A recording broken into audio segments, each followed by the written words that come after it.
All right. Well, as we get going here, we welcome everybody to the 2024, the first ever college football playoff quarterfinal, which we are proudly holding at the Verbo Fiesta Bowl on December 31st. It will be 5:30 here local time, 7:30 for those of you on the East Coast. Looking at number 6 Penn State, who qualified this weekend with an exciting home 38-10 win over SMU, taking on number 3 seed Boise State. First ever matchup between the two teams, but neither one is a stranger here to the Valley of the Sun. As we know, Penn State has a perfect 7-0 record here at the Fiesta Bowl, which is the most wins by any school here at the Fiesta Bowl. And I saw a graphic over the weekend. I believe it's the most wins by any school at any bowl game across college football. Taking on Boise State, who has a 3-0 record here at the Verbo Fiesta Bowl, and we know that their historical moments here.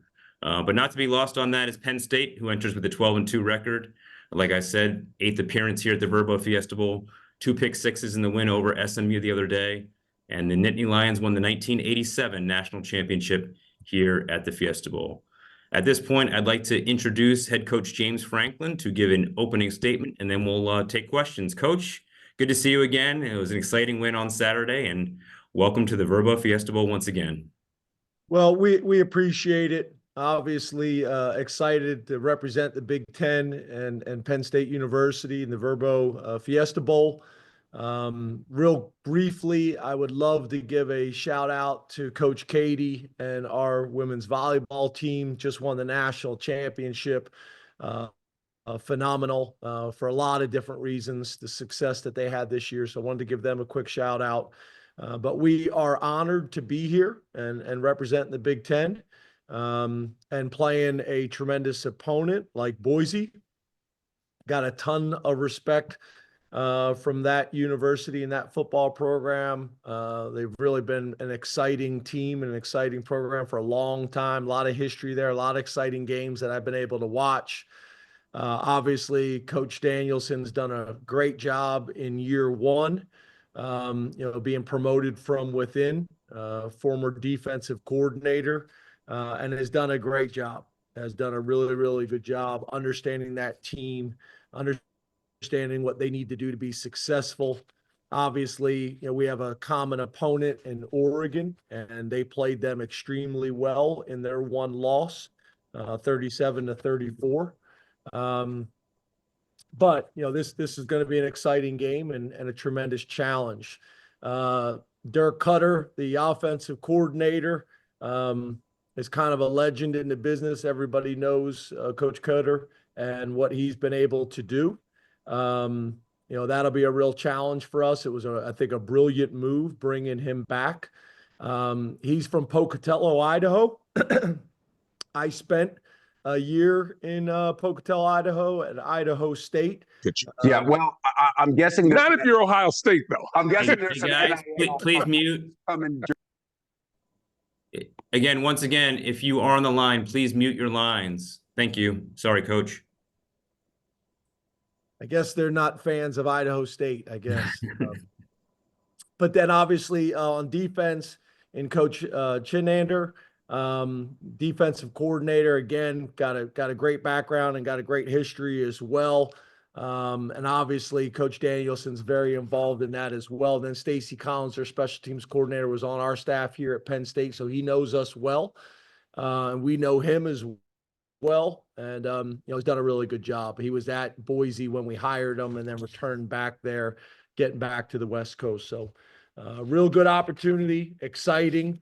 We're looking forward to getting there, and we've had great experiences there in the past, and we're looking forward to the opportunity. So open up the questions. Thank you, Coach. First up, we'll go to Rich Scarcella. Rich, you're up for Coach.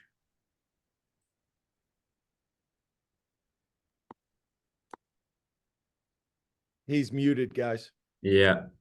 No, I'm not. Hey, Rich. Thank you, Scott, and Merry Christmas to all of you, James, Scott. What are your initial impressions of the Boise backfield, particularly the quarterback and the running back? Yeah, obviously it all starts and revolves around Jeanty. In any other year, I think the guy wins the Heisman, and you could make the argument that he should have won it this year. He is hard to tackle. He is compact, 5'10", you know, has the ability to run away from you, has the ability to make you miss. They get him involved in the pass game. They get him involved in the run game. And then the quarterback is athletic as well. He reminds me a little bit of the quarterback that we faced from West Virginia that we had a ton of respect for on tape when we played them. But, they're a problem. And, but I think it starts and ends with the running back. And I think they do a really good job of not only getting him the ball in the run game, but also in the pass game, but then also using him in play action pass to create some opportunities to get some explosive plays down the field in the passing game. So it'll be a definite challenge for us. But they're kind of a two-headed monster, both athletic guys. Not both of them aren't the biggest guys in the world, but are really good, productive football players that have done it week in and week out against everybody. Thanks, Coach. We'll go to Johnny McGonigal from Penn Live. Johnny? James, thanks for your time. Much appreciated. You too. How would you assess the play of Abdul against SMU and what he offers your defense moving forward? I know we've asked you a bunch about him this year, but he really stood out in that first playoff game. Yeah, just obviously very disruptive, like he's been all year long. I also think if you went back and did a study, the amount of holding calls that he is that have been called against him, I think is probably up there as high as anywhere in the country, but also holding calls that could have been called.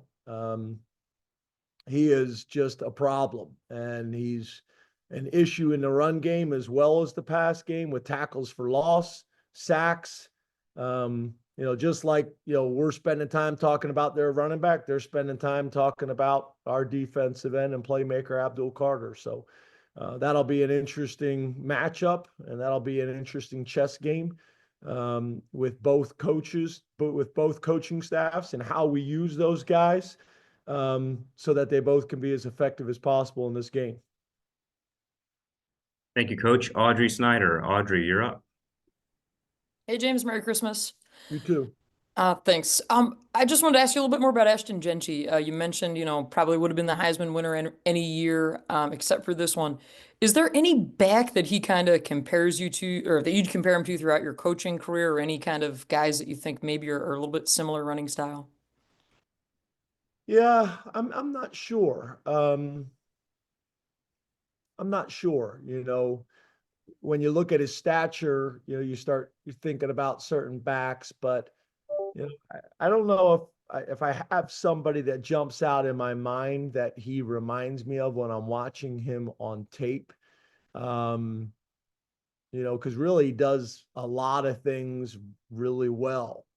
He can run away from you and score from a distance, breaks a ton of tackles, like his yards after contact.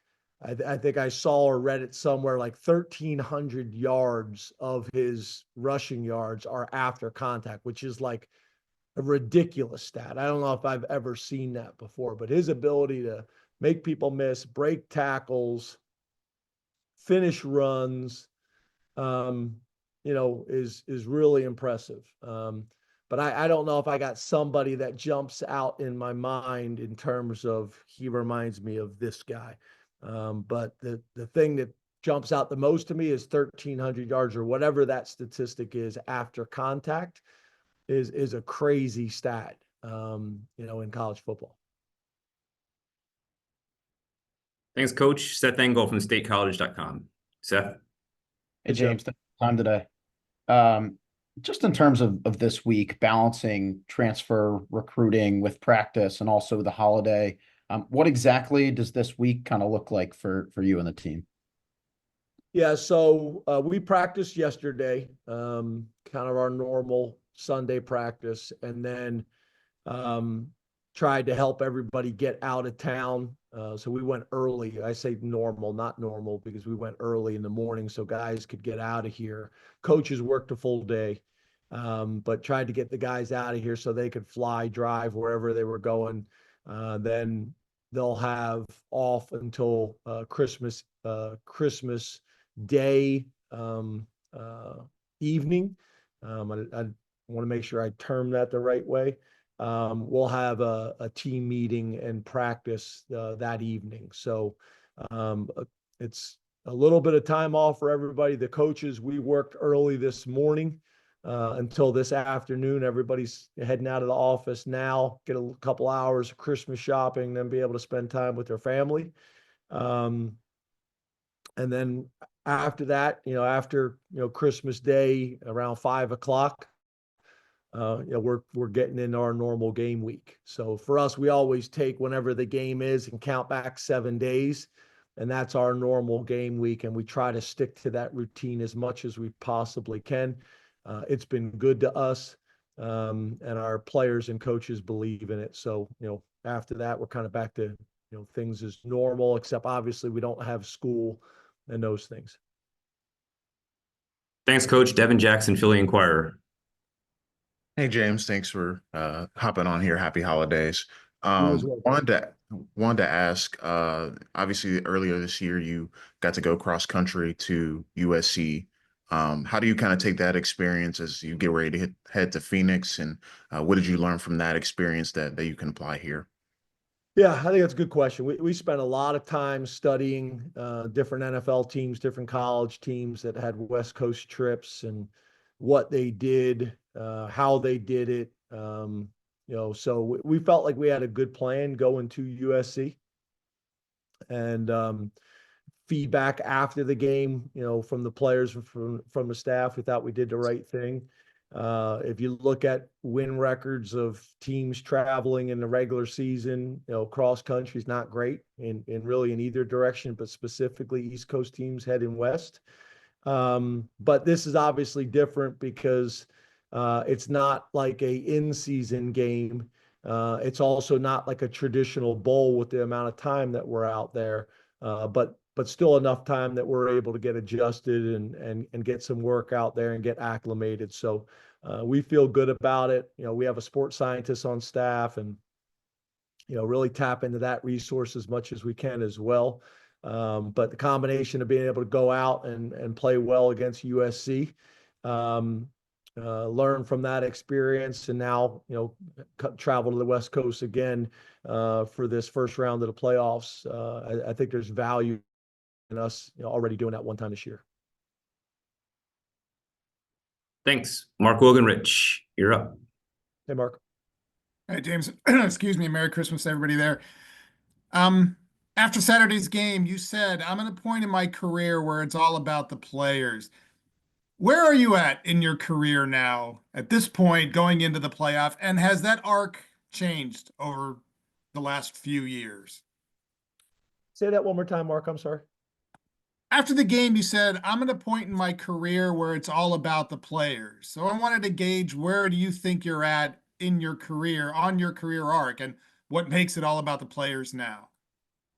Yeah, I guess what I meant by that, Mark, is first of all, it's always been about the players, but I think when you kind of get a little bit more seasoned in this profession, when you're younger, you're focused on all different types of things, right? When you're a young offensive coordinator, you're worried about points, and you're worried about yards, and you're worried about turnover ratio and explosive plays, and all those things are still important and they matter. But I think the older you get, you try to keep the main thing.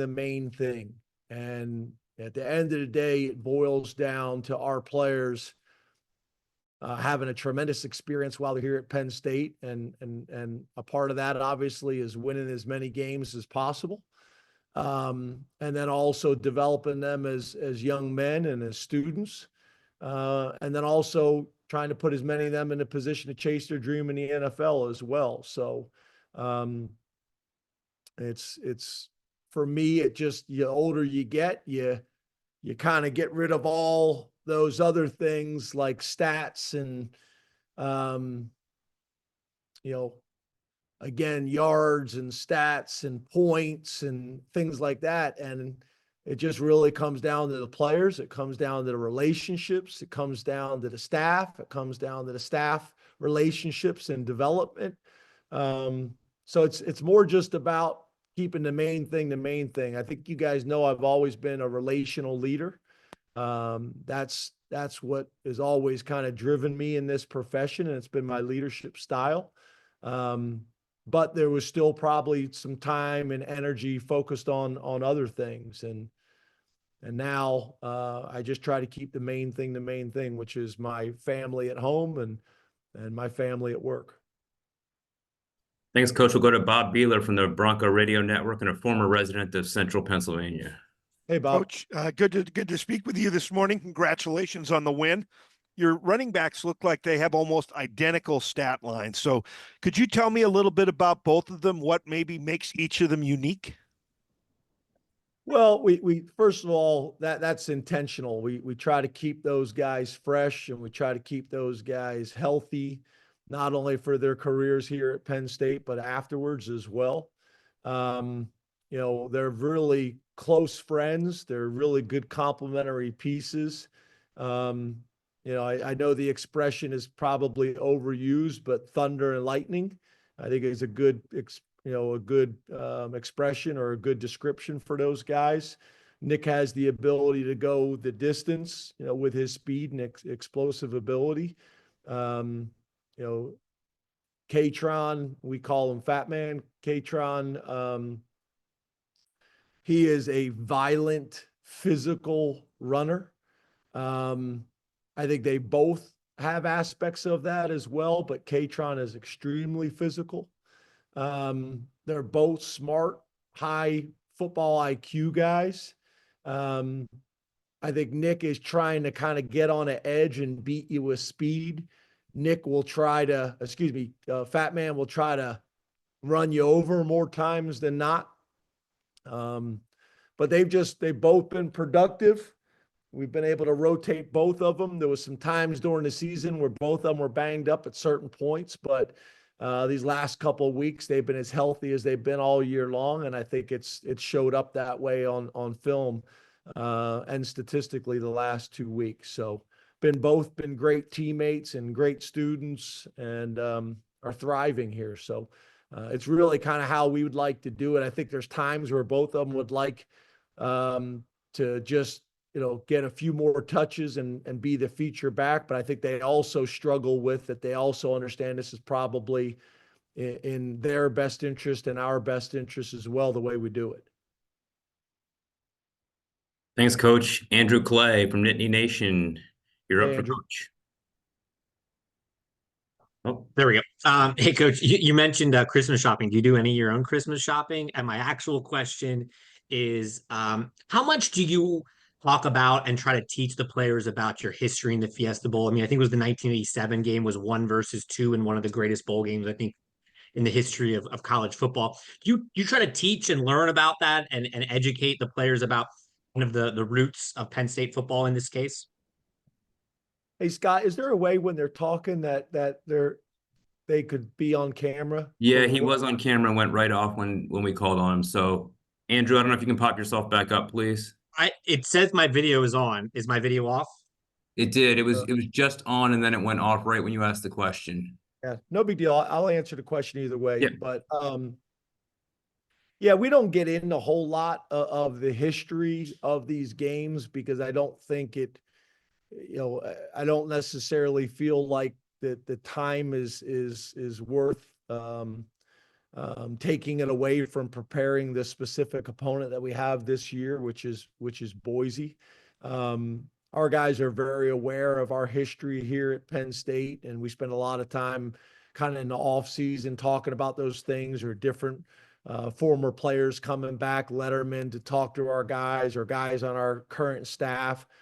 So we don't spend a whole lot of time talking about, those types of things, the history or the tradition, or how many times we've played in this game. Just all of our energy and focus is this team playing this opponent, in this second round of the playoffs, the quarterfinals. So that's really our focus. Thanks, guys. Mark Brennan, you're up. Hey, Hey, Mark. James and Scott, thanks for your time. You too, buddy. James, Andy, after the game the other day, talked about the importance of playing to win as opposed to playing not to lose. Can you talk about the importance of that philosophy to you, especially at this time of year when it's win or go home? Yeah, I think, we've talked about that a lot as players with the players. We've talked about that a lot with the staff in terms of how we call the game, how we prepare for the game, how we game plan, players being aggressive, playing on their toes, not on their heels, making aggressive calls, instead of going for the PBU, go for the interception. I think some of the calls that we have made going forward on fourth down, those types of things, we want to be as aggressive as we possibly can. That's if we got a play action pass or a shot play or a trick play on offense, we want to use those, whether it's defensively, you saw us a bunch in cover zero and going after the defense, going after the offense. We want to be very aggressive. We don't want to have any regrets. And playing to win, I think, is a mentality that everybody has to embrace and be on the same page with, because there's going to be times where the defense is going to have the offense's back. After making one of those decisions, there's going to be times where the offense is going to have the defense's back after making one of those decisions. And the same thing with special teams. And everybody's got to buy into that philosophy and embrace that philosophy. So that's kind of where we're at. And I think the biggest thing, Mark, to your point, is just no regrets. We don't want to, sit in the locker room after the game or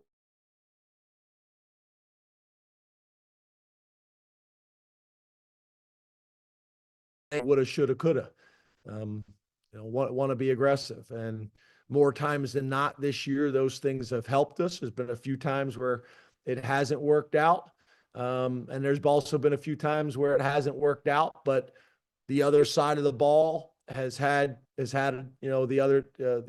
other side, the offense, defense, or special teams backs and made the decision right. Like what happened on Saturday. We go for it on 4th and 1. We fumble the snap, don't get the first down on the quarterback sneak, and then our defense comes in and holds them to no points on our end of the field. So it's those types of things and those types of decisions.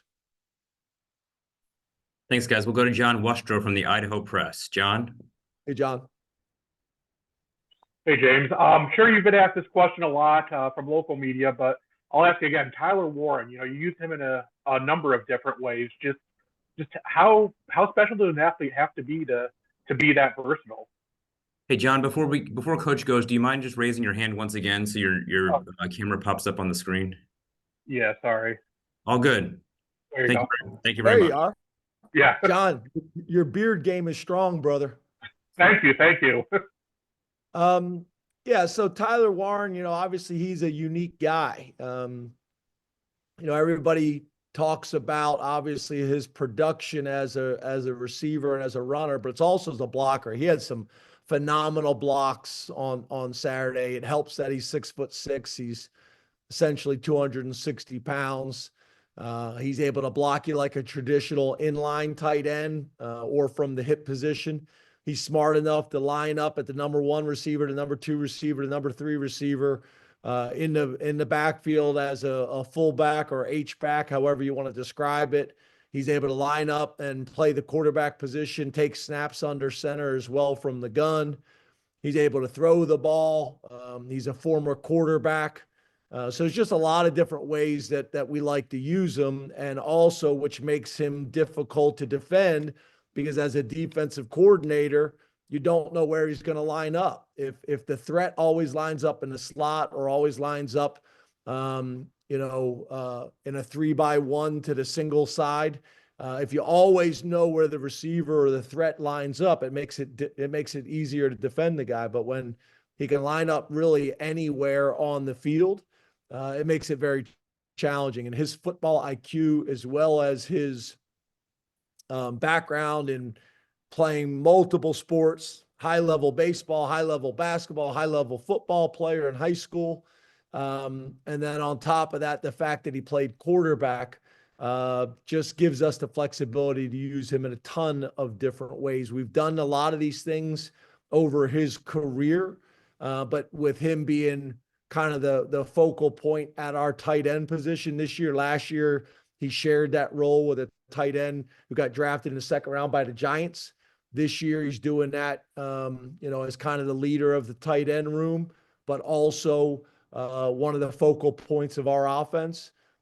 His physical skills, his athletic skills, and then also his intelligence allows us to use him in a ton of different ways and combine all those things we've done throughout his career and just do it all in 1 year and really sometimes all in one game. Thanks, Coach. We'll go to Shane Thomas. Shane, you're up for Coach. Hey, Shane. Hey, Coach, how you doing this morning? Good, man. Your beard game strong too. Thanks, I appreciate it. Coach, you talked about calling the game more aggressively on the defensive side, and it seemed like you guys really overwhelmed SMU with that. How much of calling the game aggressively kind of contributed to maybe like physical advantages that you saw, and how well do you feel like you guys were able to do that? Yeah, I think that was a part of it. I also thought the crowd and the crowd noise played a factor in that as well. Our home field advantage and our crowd was significant in that game, and we don't take that for granted. So that was big time for us. But yeah, when you're able to line up and cover zero and bring pressure like that and bring it from different places, the offense has to decide who they want to block. They can't block them all. The quarterback has got to get everybody on the same page and get rid of the ball. And then the real challenge is we have the ability to line up like that and drop out and play zone. And now you have a chance to get somebody running free in protection because they haven't identified it correctly. And now you're playing zone coverage behind it, and you're forced to hold on to the ball till someone is open. So, that creates some real challenges and stress on the defense. And that's really what we're trying to do on the defensive side of the ball is create mistakes, cause pressure, and really put the quarterback in a challenging position as many times as possible. Obviously, this week is a little bit different challenge. Well, not little, a very different challenge. And it's all about stopping their running back, and then all of the plays and schemes that come off of that complement the running game and complement the running back. Thanks, Coach. Daniel Gallen from Lines 247. Hey, Daniel. How are you doing today, James? Good, Daniel. Your mustache game is strong too, just so you know. I appreciate that, James. I didn't want to skip you. Just to tie up a couple loose ends from Saturday. I was wondering, how much did the conditions on the field in terms of wind, cold, affect your offensive game plan? And then also with that 4th and 13 earlier in the game, where you elected to go for it, was that just a result of the weather conditions and, I guess what Barker had looked like during warmups in the kicking game? Yeah, I think the conditions affected both teams and both offenses, specifically going in the direction of our tunnel. If you look, I think their guy missed a short field goal as well. When I say short field goal, a field goal that more times than not you'd have the leg for. But yeah, going in that direction affected us on offense. That's why we went for it on 4th and 13. We did not feel comfortable kicking in that direction based on the weather, specifically the wind. I think for both offenses, the cold weather had a little bit of an impact, but I think more so the combination of the wind, with that as well, had a factor in the game. So I think it really impacted how both coaches tried to manage the game. It impacted how both offenses had to manage the game. It also impacted special teams. That's one of the reasons why I was so disappointed. We decided we had a choice, right? So to start the second half, do we want to take the ball and the wind, or did we want the ball, or did we want the wind in the fourth quarter? So, we decided to take the wind in the third quarter, try to put the game away in the third quarter, and then run the ball in the fourth quarter and run the game out was our plan. And that's why I was so disappointed when we kicked off. We kicked the line drive, and they got a really good return where our thought was we were going to be able to kick them deep, either kick it out of the end zone, pin them deep, have them put them in a situation backed up out of their own end zone or at least the 25-yard line and have to go into the wind, hopefully get a 3-and-out or a turnover, get our offense the ball back in really good field position, and then really be able to take over the game in the third quarter. So that was a little bit disappointing, but yeah, all those things factored into decision-making and game management.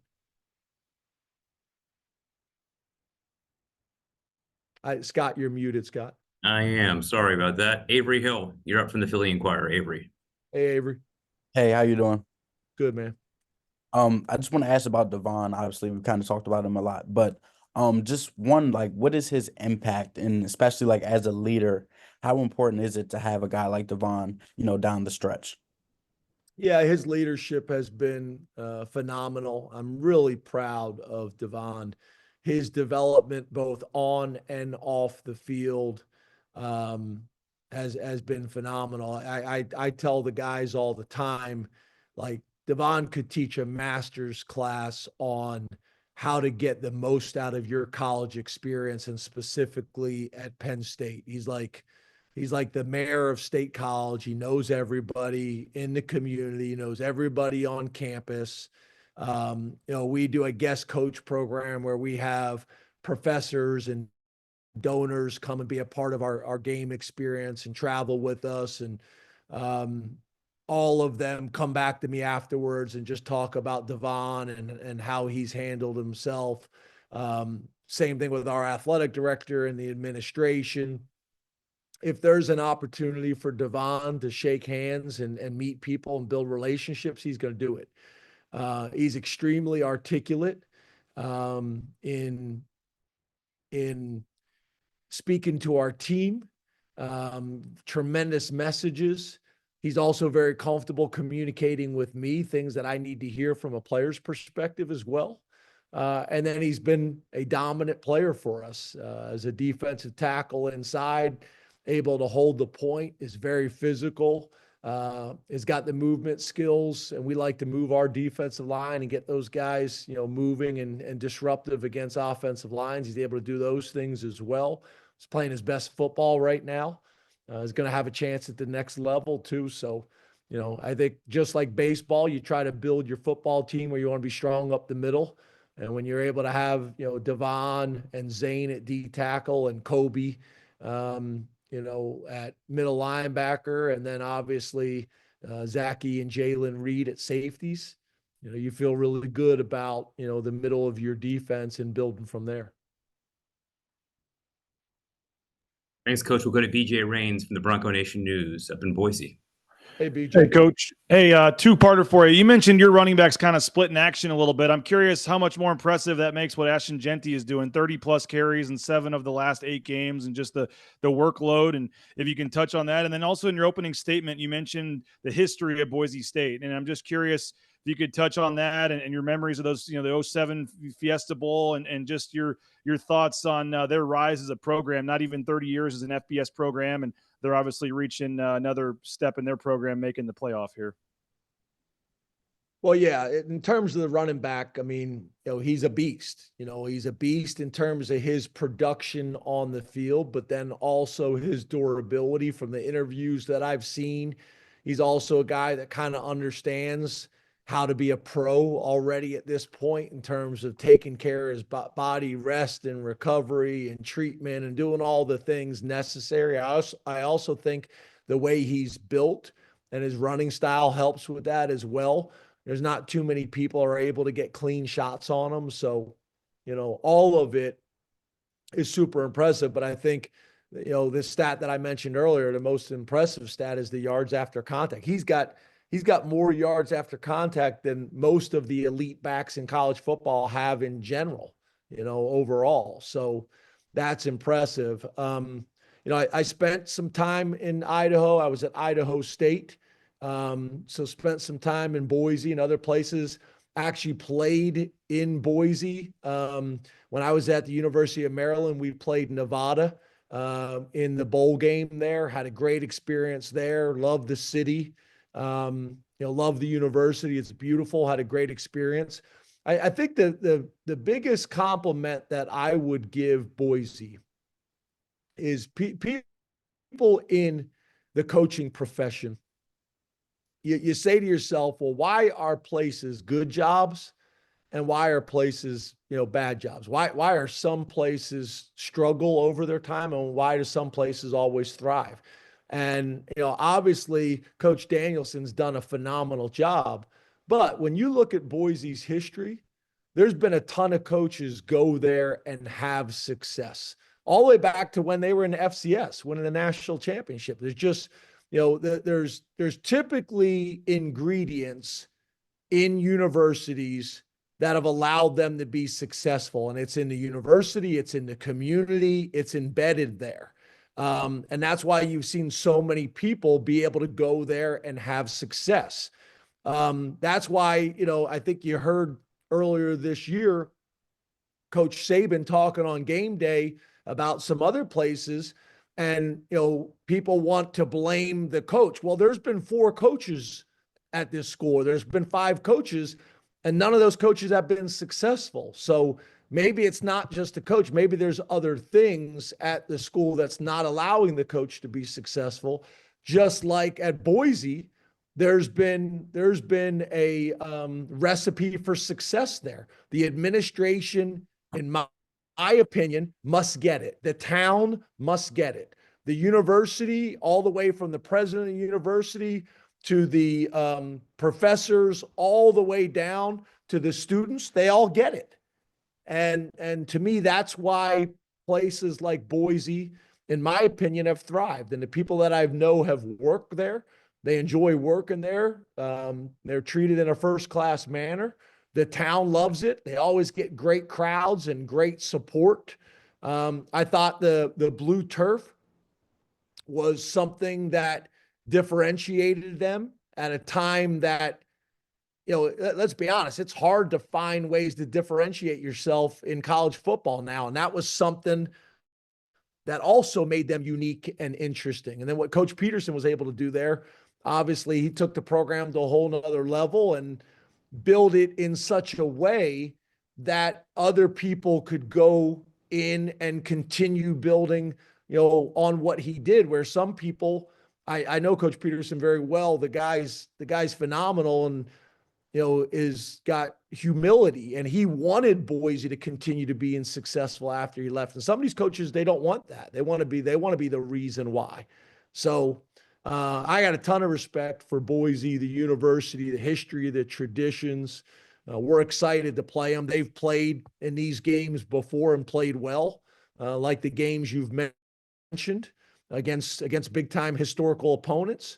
So we know that, we need to be ready for this team, for their athletes, and just the way that the university's won at a high level for a long time. So I hope this shows you that Boise has our attention and has our respect.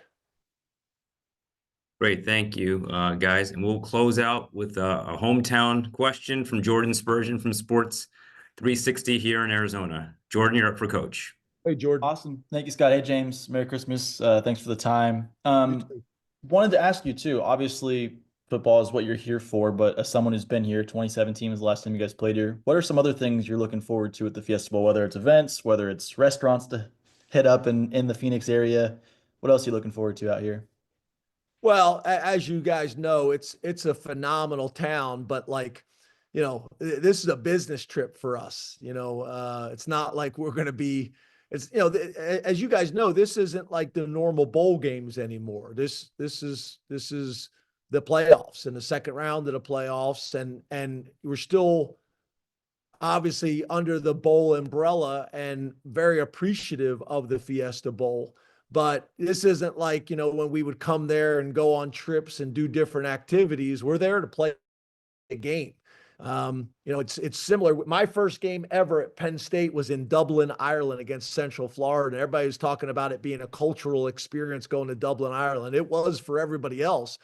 for us, it was a business trip and a game. And I know the Fiesta Bowl is going to, do some phenomenal things and treat us in a first-class manner, because that's just how they operate and that's what they do.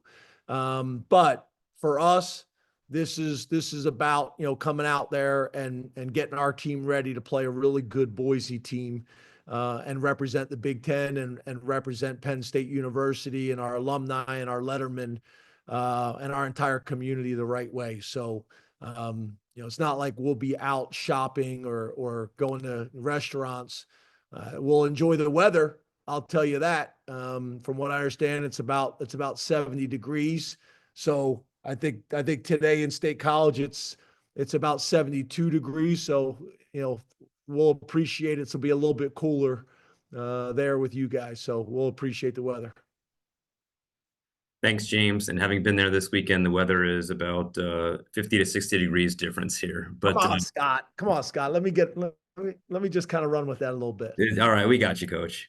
Well, thank you, Coach, for your time this morning. Really appreciate it in the midst of your preparations. Congratulations on your first round win. And we are excited to have Penn State here for the first ever college football playoff quarterfinal at the Verbo Fiesta Bowl. Thanks, Coach. Hey, Scott, one last thing. Yes, sir. Scott, where'd you go to college? I went to Ithaca College in upstate New York, but I did work at a Division II school in Pennsylvania called Bloomsburg, Pennsylvania. Yeah, Bloomsburg got whooped by East Stroudsburg this year, just so you know. Well, I don't know that we want to open this can of worms, Coach, in front of everybody, but I do remember the year I worked there. Scott, we don't have any more time. We don't have any more time, Scott. Got to cut this off.